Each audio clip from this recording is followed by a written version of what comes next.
This is Mutant, and you're listening to Dialogues at the End of Democracy.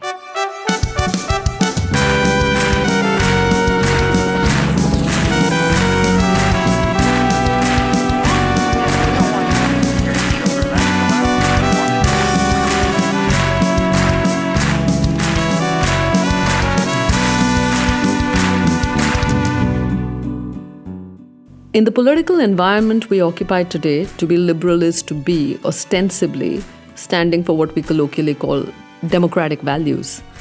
Yet liberalism and that other L word it swears by, the law, not only have no response to this catastrophic moment in global politics and to this mutation in democracy, they are perhaps the fuel of this mutation.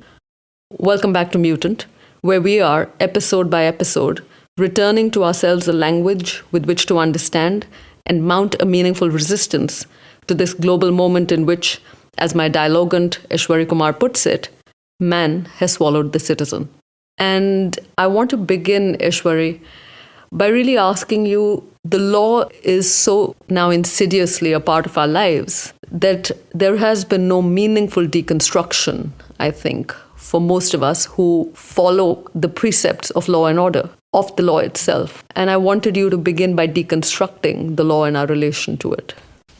That might be a good point to start the conversation on the broader philosophical horizon that we want to traverse in Mutant. And really, the word there that comes to mind, or the philosophical position, if not doctrine, that comes to mind, obviously when you frame it as such, is the question of liberalism. And I'm sure we will, in this episode, have more time to unpack liberalism.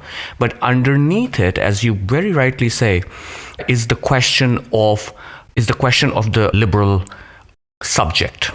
Is the question, therefore, one might say, also not only of the liberal subject, but the modern subject.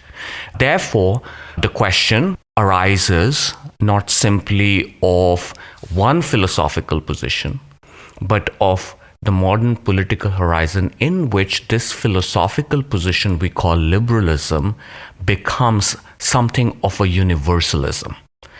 That is the core idea, as I hear you frame our episode today, that we need to begin deconstructing. Why and how, for example, does being a liberal matter today? Why and how has liberalism come to stand as, democracy's last stand itself, when so much in liberalism has a very peculiar, if at times not downright antagonistic relationship to democracy? And we need to understand that anomaly. To understand that anomaly is to, as I was saying, is to then unpack the relationship between liberalism and law. Because it is in law, within law, and most importantly by law, that the modern subject comes to be, liberal or not, democratic or not, capitalistic or not. It is always in relationship to the law that we become, we became, and that we might remain modern or not. So the question is, therefore, not the more seemingly important ask, which is, what is law? But rather, what does law yield? What does law yield to? But also, what does law make of us? How does it make the human subject? And perhaps more importantly for Mutant, as we go forward, what does the law break in the human subject? How does law break the human as such?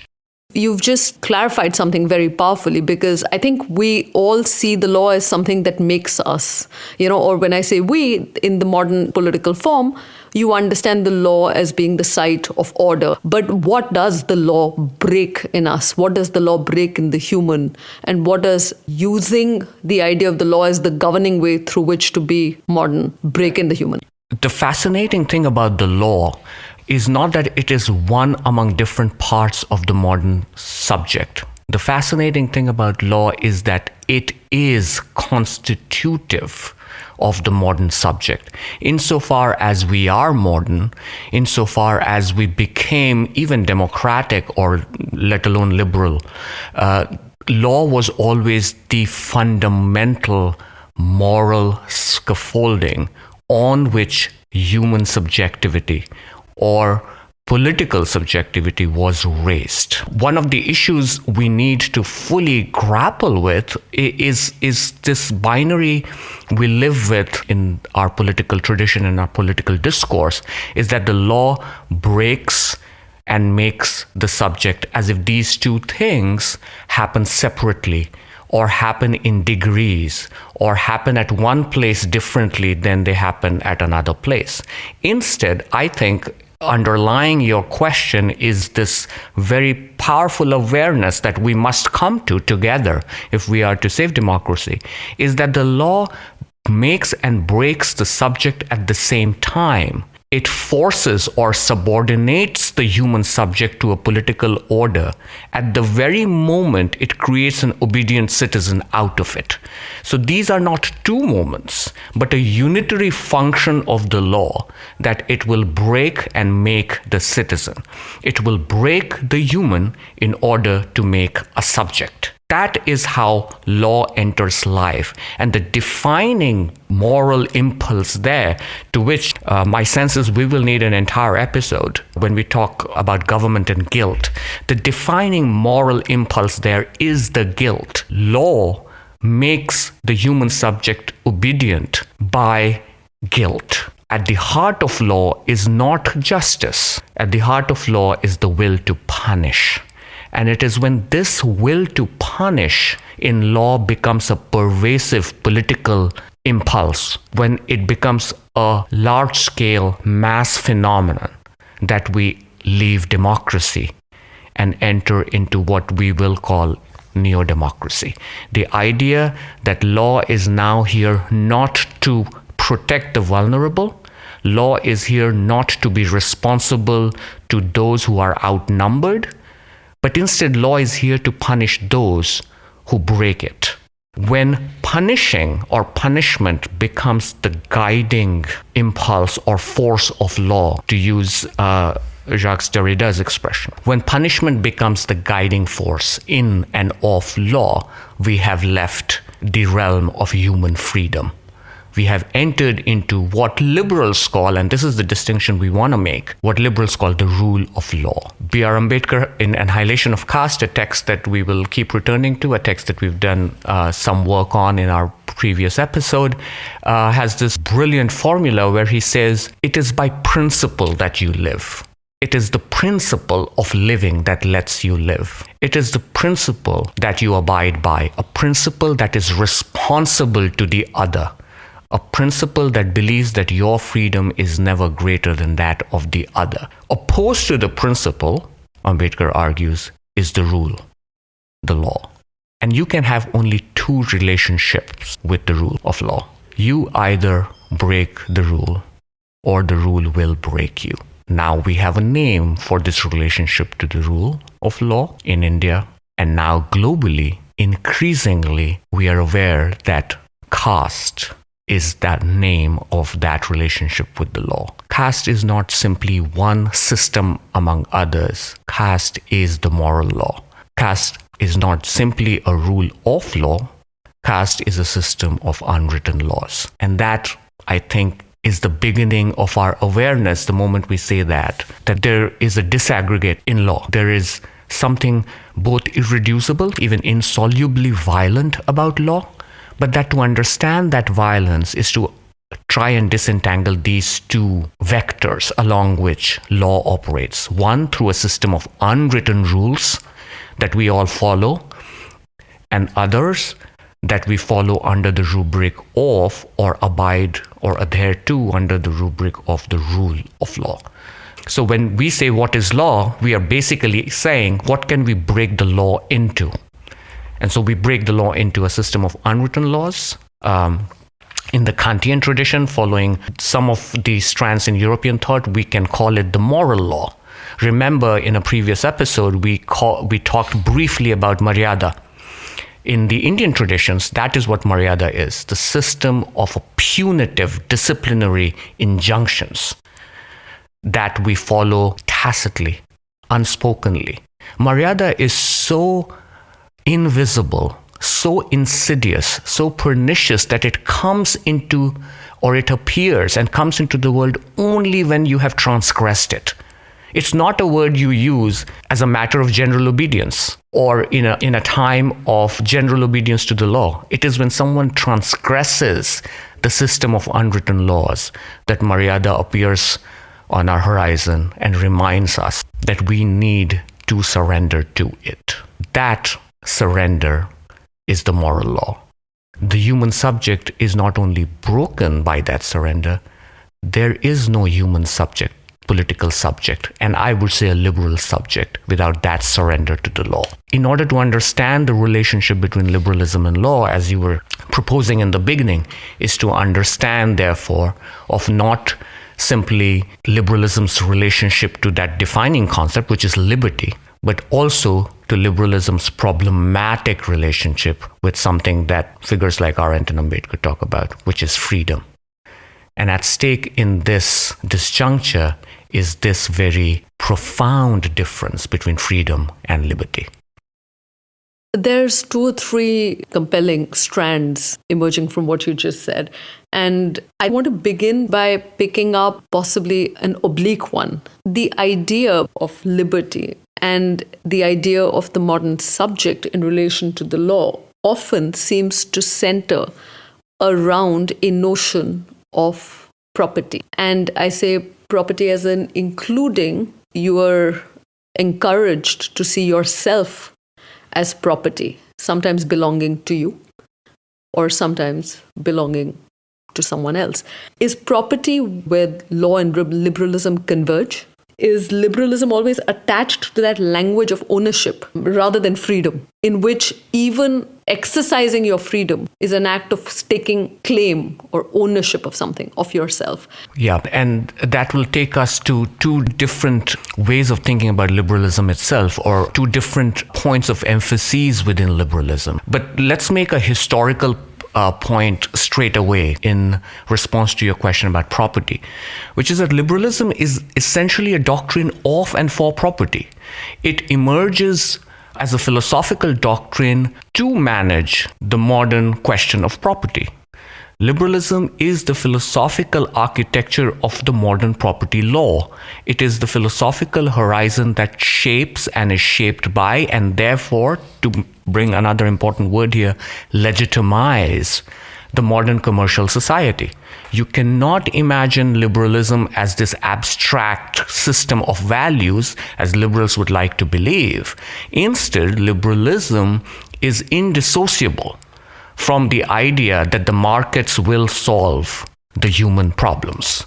That in the end, it is through property, it's through redistribution of property, it is through managing access, it is through, in fact, curtailing access, that you will, in the end, allow humanity a decent pursuit of its happiness.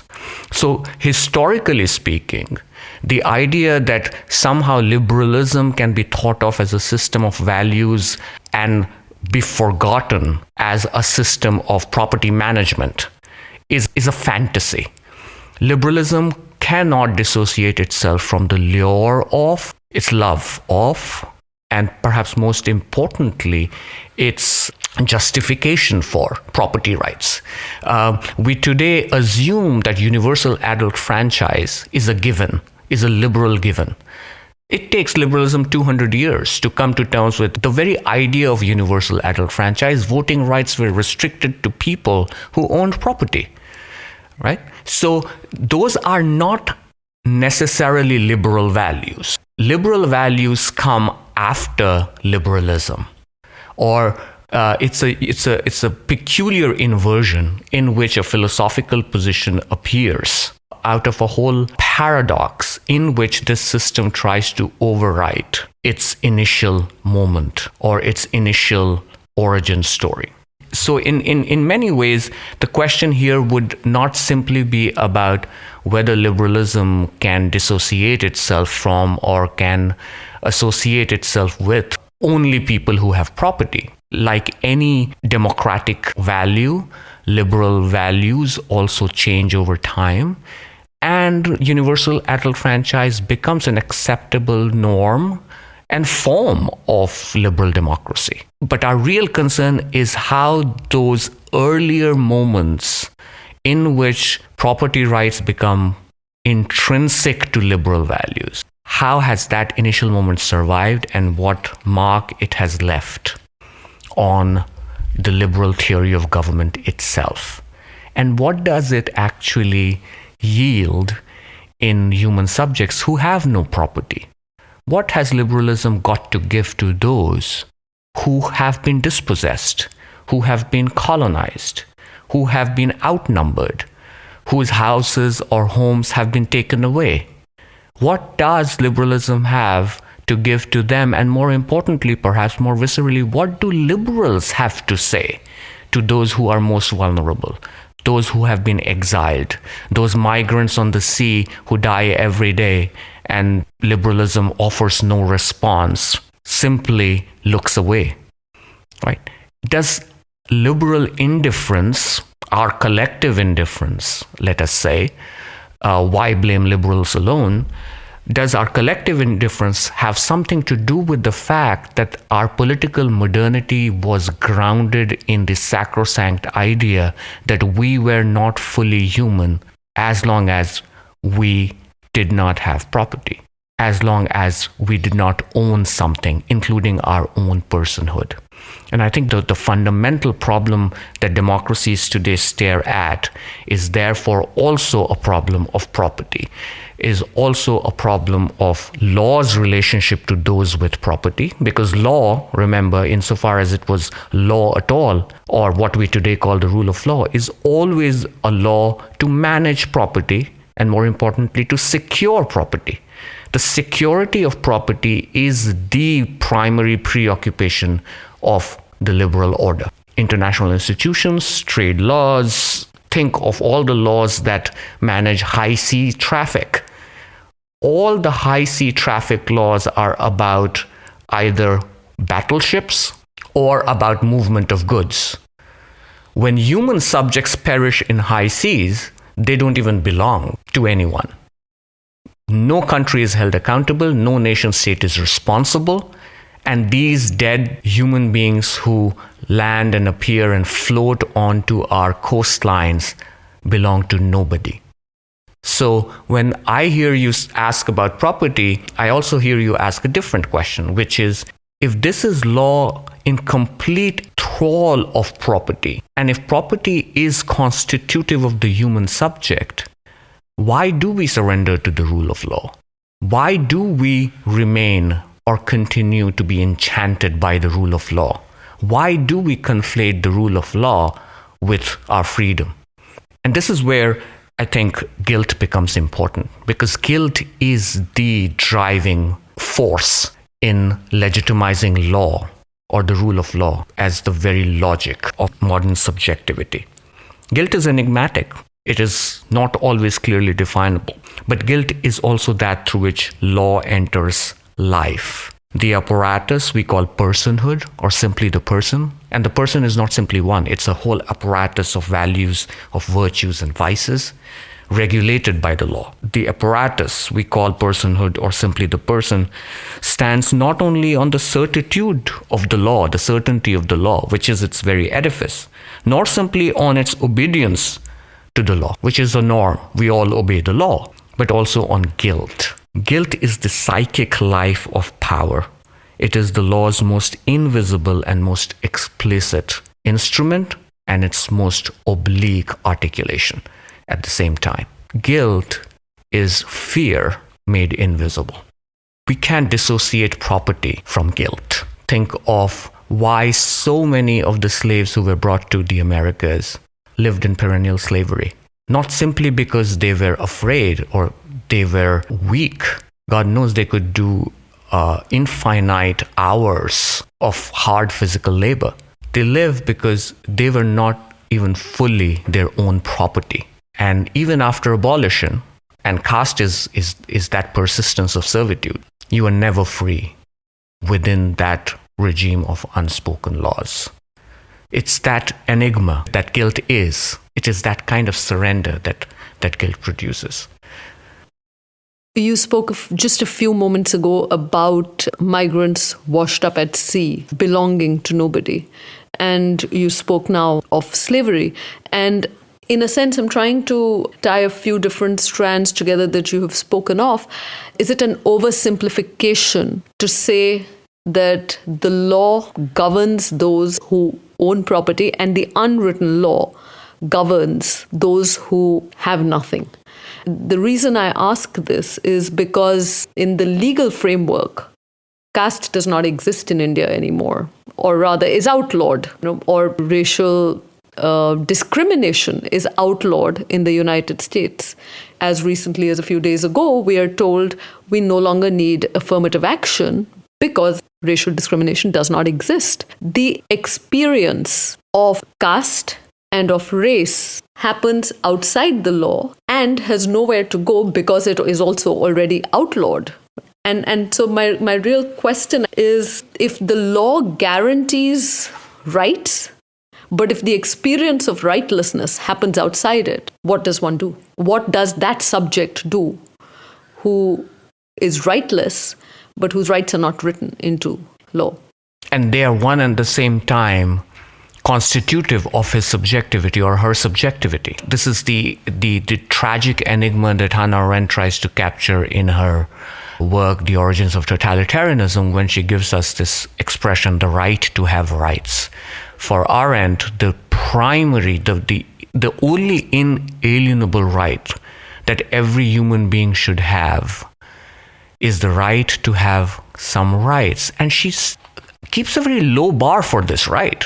All she's saying is that a human being, in order to even be considered human, should have this one fundamental right of not being expelled from humanity itself. In that sense, it's a fairly tautological idea. What she's saying is the only thing that keeps us human is a company of human beings, is a community in which we have the right to appear, in which we have the right to be heard, in which we have the right to belong. And that right, ironically, no nation state can guarantee. In fact, within the realm of the nation state, within the logic of national sovereignty, you tend to have rights only insofar as you belong to or stay within the borders of that nation state. The moment you're expelled, the moment you are rendered what we call under the modern legal regime stateless, you also are stripped of your citizenship and therefore lose any sense of belonging to humanity itself. So when Arendt calls this right simply, very simply and even poignantly, the right to have rights, what she's saying, and that this is why it is so relevant to migrants who perish on the high seas, who are they subjects of? Who are they subject to? To nobody, because they don't even belong to humanity. Now, see, the paradox here is that you belong to humanity, or you are even fully human. Your life is even worthy of being lived. Your life is even livable, let alone your death something worthy of being mourned for. Only insofar as you are subject to a legal regime. You are legitimately or adequately human only when you are within the ambit of the law. This is what we started by saying. We started by saying is law is not one among other things that makes us human. Law is what brings humanity into existence. And the moment you are outside of the ambit of the law, the moment you're outside the control of the sovereign, you lose your humanity. Your life is now not worthy of even being mourned. Your life is barely even counted as life. Just as recently as 2 years ago, the world's largest liberal democracy has started something that we would not even consider thinkable within the rule of law. They started undercounting their own dead. There was a systematic attempt by elected officials within elected governments in electoral democracies to undercount how many of their citizens had perished to a global pandemic. Because somehow, counting the dead, counting our own dead would bring shame upon us. So the governments decided to not count them, to disavow their own dead. This is the underside of a sacrificial politics. A politics that harbors within it a desire to sacrifice will count every dead, every murder simply as a sacrificial offering. Your rivers could be stacked with dead bodies. Your funeral sites, your incinerating machines, all could have been backlogged with dead bodies. Everyone can see the dead around them, but they shall not be counted because they are part of a larger sacrificial offering we make to our own political stability, to our own sense of civility even. And that undercounting is because those human beings are not even accounted for by the law. They have been expelled from the rule of law itself, as it were. Quite simply, law does not belong to them, and they do not belong to the law, and they shall not be counted. So the right to have rights is peculiar precisely because Arendt wants us to remember that expulsion from humanity is not an aberration, it's the law. Law cannot be thought of without this desire to expel. And every time we do that, we are expressing in some ways our enchantment, not with lawlessness that this is, but with the law. And therein lies the antinomy. I want to come back to B.R. Ambedkar. For me, in the way you have spoken of B.R. Ambedkar, both when we spoke of the Constitution and Annihilation, is of a man whose capacity to imagine a legal framework that in fact transcends these limits of the law, while remaining alive to the fact that by its nature, the law will not allow that transcendence, seems extraordinary. As a citizen, we are often just almost blindly sort of trained to see the law as the site of where fairness will come to us, or presumably justice, but fairness at the very least, protection will come to us. But institutionalized forms of relating with other human beings seem almost explicitly to protect the institution itself, not people. Does the law care about protecting people, or does the law care about protecting the law? What is Ambedkar's vision of a politics, and I would say a fraternal politics, in which the care is for people, not for the institution? Ambedkar has a word that he starts to use in the 1940s, and then in the 50s he writes more about it, and he often leaves this word untranslated because somewhere he must have believed that the word friendship does not adequately capture, let alone the word fraternity, neither adequately captures the moral imagination at the heart of this word, which is the word maitri. The word maitri is powerful because it brings in fraternity, but disabuses the word fraternity of its masculine undertone or overtone. In the end, fraternity is always of the brothers. And Ambedkar wants something of a transgender conception of political friendship, something that cuts through the boundaries that we create in law, and we use law to create these boundaries between not simply people with property and people without property, but also people with different sexes. And one thing we now know, not just in philosophical arguments and historical discourses, but by simple experience, that law is unthinkable without a certain strain of profound, almost uncurable misogyny. To belong to a system of unwritten laws, to belong to something like a caste or a racial order, is to always belong or subscribe to, at the very least, a misogynistic cult. Caste is a misogynistic cult. It thrives in the hatred of women, which is why it is important to remember historically that Ambedkar resigns from Nehru's cabinet after his proposal or this legislation he wanted passed called the Hindu Code Bill, which had a very basic idea at its heart. You can not destroy caste, but you can at least dismantle its founding principle by simply letting women inherit property.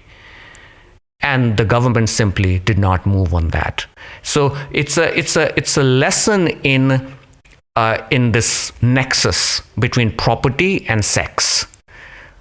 It is a lesson in this nexus between war and body. It is a lesson in this nexus between inequality and sexual violence, all of which are at times carried out within the rubric and within the sanction of the legal order. Sometimes through lawlessness. We often know, for example, that marauding armies will often use rape as an instrument of power, but also of conquest, right? So while we in law, as we know, bar these practices or outlaw these practices, they continue, they persist. And this is why someone like Ambedkar has a deep skepticism that something like caste will simply go away by the law, because caste is the law. Caste is not one system among others that can be outlawed. Caste is the framework within which we think of the law. It is a cognitive system, not simply a juridical order. It is both the language of constitutionality and it is something extra constitutional to which a constitution will never have adequate redress. And that is why I think it is important to remember that Ambedkar uses the word liberty rarely, almost as a slogan when he says liberty, equality, fraternity. What he really is talking about, as he says in Annihilation of Caste, is freedom. To think about liberalism is to understand that it privileges liberty, not freedom. And these are two very different things. So let's go right into that distinction that you are drawing very acutely between liberty and freedom. What is that distinction between two words we often use interchangeably, but that clearly are not interchangeable? In terms of genealogy, the distinction simply is that liberty is a modern political ideal that cannot be separated from the rise of modern property relations. Liberty can be divided into negative liberty, which is the absence of any constraint. And some Republican theorists have argued that there is also a positive side to liberty, which is the liberty to cultivate virtues, the liberty to pursue excellence, the liberty to make oneself happier by gathering or acquiring skills. Negative liberty is simply the absence of any external constraint that does not come from my own sense of obligation, right? So this is in some senses the rule of unwritten laws. Negative liberty is the rule of unwritten laws and the absence of external constraints. Positive liberty is the liberty to cultivate virtues, to make ourselves better human beings, perhaps even to pursue happiness, let alone, or in fact, also the good life. Right? Now, in each of these, or both of these articulations of liberty as positive and negative, we assume that the human subject is whole. We assume that the human subject is a person. We assume that the human subject is almost born equal, even if they are born with differential capacities and capabilities. Freedom is a disavowal or a distancing of the human subject from this legal or juridical conception of personhood. In many ways, freedom, just as liberty is indissociable from liberalism and from property, freedom can sometimes feel indissociable from the religious traditions. You become free only through a surrender to one and one God. That would be a claim that is often made in the monotheistic traditions. In the Indian tradition, the word that comes closest to the law is dharma. We often use dharma as religion, but actually dharma is also a set of laws. And this is not a coincidence. This is why I think your introduction of Ambedkar into this conversation is so important, because it is in his thought that dharma finally finds, the notion of dharma finally finds an adequate enough expression as first and foremost as a system of injunctions and laws. Not in simply classical terms. If you look at the Indian epic tradition, dharma has always been a system of injunctions. It has never been religion. And it has been conceded as much. But it is only in Ambedkar that the connection between our absolute voluntary servitude and our religiosity is made. It is in him that this connection between religious belief and total obedience to the law finds the most articulate expression of its yielding. What does this bond, this nexus, if you will, between religiosity and subordination and surrender mean? He says it means caste as a rule of law itself. And Ambedkar never tires of reminding us that the rule of law will not eradicate caste. Caste is the horizon of our rules. Caste is the rule of law. And he leaves us with a set of questions, therefore, that are important to perhaps try and frame explicitly if we are to really come to this distinction you are trying to amplify between liberty and freedom. And the question is fairly simple, I think. I mean, can we rescue the idea of freedom today? With all that it means in often its corrupt forms. Let's not forget that freedom too is corruptible. Let us not forget that when it comes to political concepts and vocabularies, the global right, the fascistic right, often begins with freedom. Almost all conservative traditions privilege freedom over equality and justice. There is a reason for that, because freedom is, in that sense, like courage, a profoundly ambiguous concept. The most conservative, anti-democratic even, traditions of thinking begin with freedom as the only ideal of human life. So let us not mistake ourselves about freedom. Right? Sometimes freedom simply means freedom of the markets. Sometimes freedom can simply mean freedom that is allowed by the free movement of capital. Sometimes freedom simply means freedom of the corporations, not of the subjects. Freedom itself has an underside, but what it really gives us, precisely because of this ambiguity, is a way to rescue a sense of being human in which my humanity is dependent, absolutely dependent, only insofar as you too are human. Only insofar as you too are equal in your humanity to mine. Only in that sense can freedom become the basis of a new moral and a democratic imagination.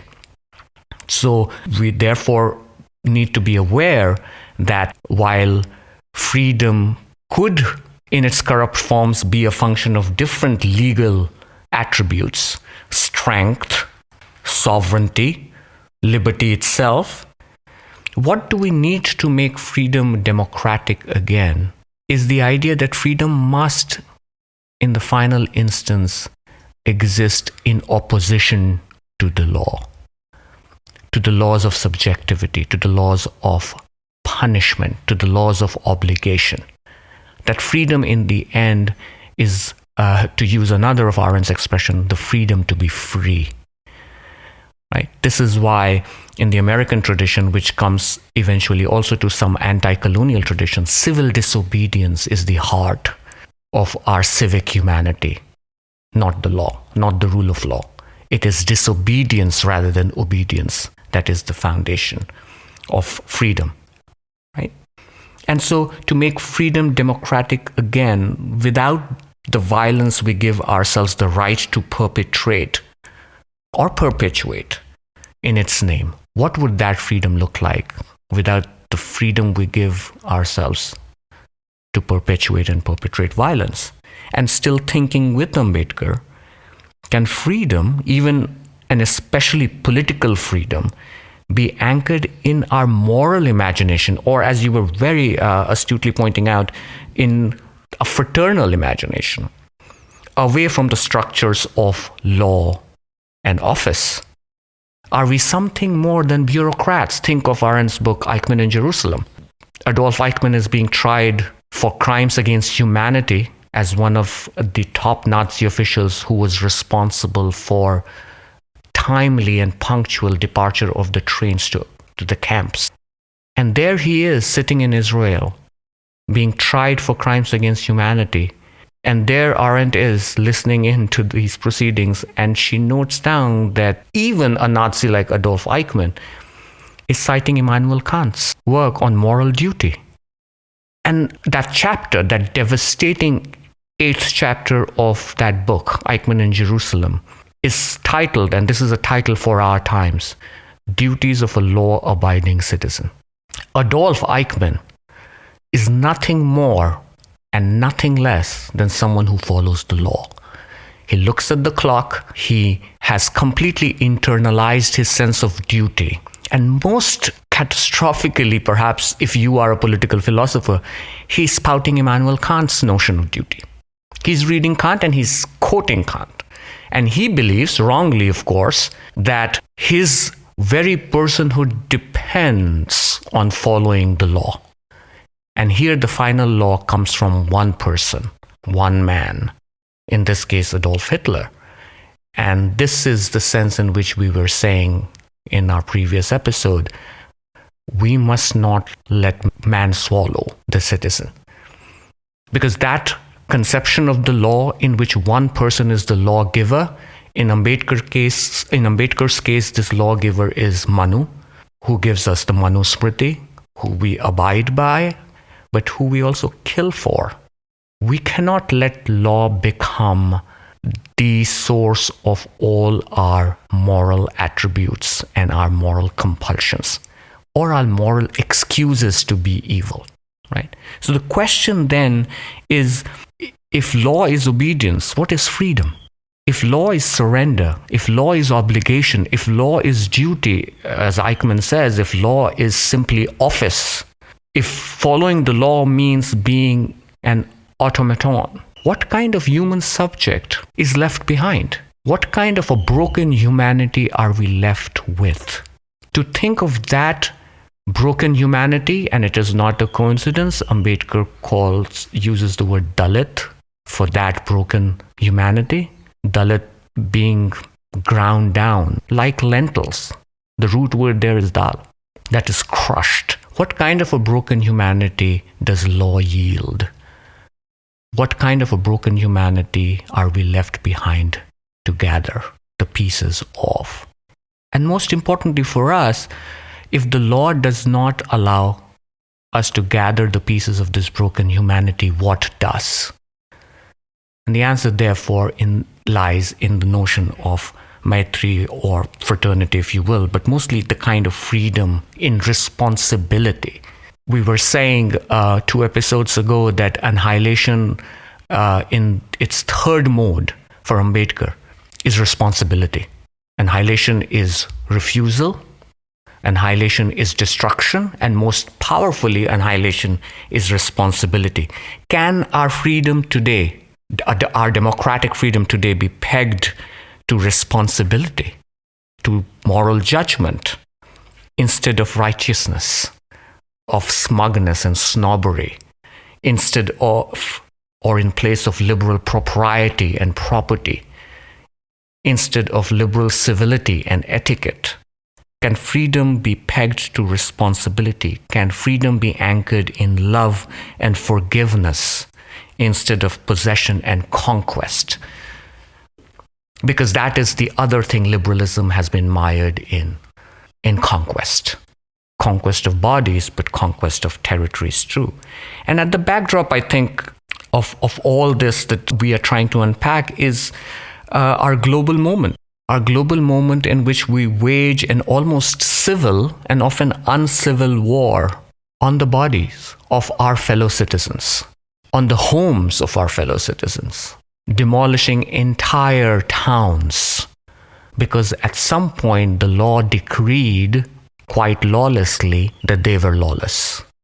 We tend to think of law as something that will bring rule, and therefore we think the rule of law is the greatest achievement of any thriving democracy. But what we tend to forget is the rule of law comes with a huge price, and that price is our expulsion from humanity itself.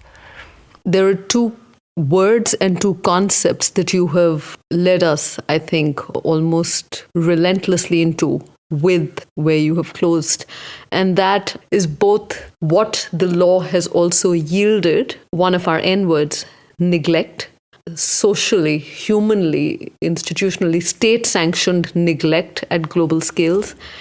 And this entire new form, it's a neologism you have coined, this entire new form that marks this mutation of democracy, which is our other N word, neodemocracy.